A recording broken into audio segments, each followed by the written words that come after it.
Good morning. This is actually for adults, and you can pass some of these traits on to your children too. But good morning. I'm Coach Carrie Roy, and I struggle with depression and anxiety and panic attacks. A lot of people wouldn't know that. I had a panic attack one time so bad that they landed an airplane, and I spent 3 days in the ICU. I found out that I have a fear of failure because I have a constant need to be needed. Yes, so you can tell I've been going to therapy. Um, I had to reach out for help. I would have days where I just didn't want to get out of bed. I didn't want to talk to anybody. My phone would ring and I wouldn't answer. I'd come up with excuses. And I'm starting to see that a little bit dabble into my daily life now.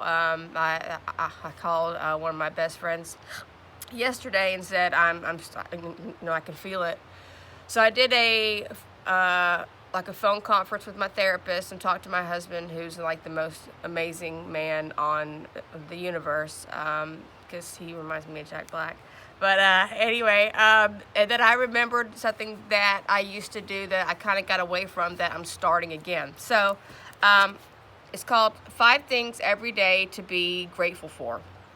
And you could just write it down. You can be grateful for having toilet paper. You could be grateful for the remote control. This morning I wrote that I was grateful for the sound that wind chimes make. And I really like that sound.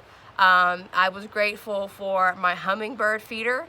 I was grateful for my little cat Possum. She's so funny. I don't know what my rug did to upset her so bad, but every day she battles with my rug, and it's like this huge war and peace Mongol style fight, and it is hilarious to watch. So with everything going on, and this will pass, we're gonna get through this, and yeah, it's going to be okay. But just 5 things a day, and that's something that you can teach your kids as well, because they are also going through this, and it is completely okay to be sad. It is okay to hurt. And one thing that I think I have been the captain of, or the colonel, or the major, or whatever the highest rank is that when something bad happens to us, we think, well, it can't be too bad. I'm not going to feel too bad about the fact that my son is a senior and I'm going to miss out on all of those events because other people are dying. And it is okay. It is still a bad thing, and it is okay to mourn for things. Don't take that away from yourself or think that it's not bad enough to be upset about. So I'm not a therapist by any means, but I'm very vocal, so I guess that's why I'm doing this. And I love you, and I don't want you to think that you're alone, because I actually called my best friend yesterday after talking to my best friend, my husband, and I was like, I'm starting to feel depressed again. And then I remembered my gratefulness journal. So 5 things a day to be grateful for.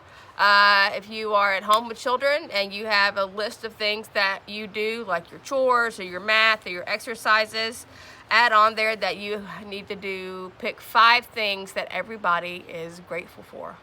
And thank you for listening. I know this is 4 minutes that you didn't have to give me, but I'm Carrie Roy, so you don't have to be. I love you, and I'm grateful for you.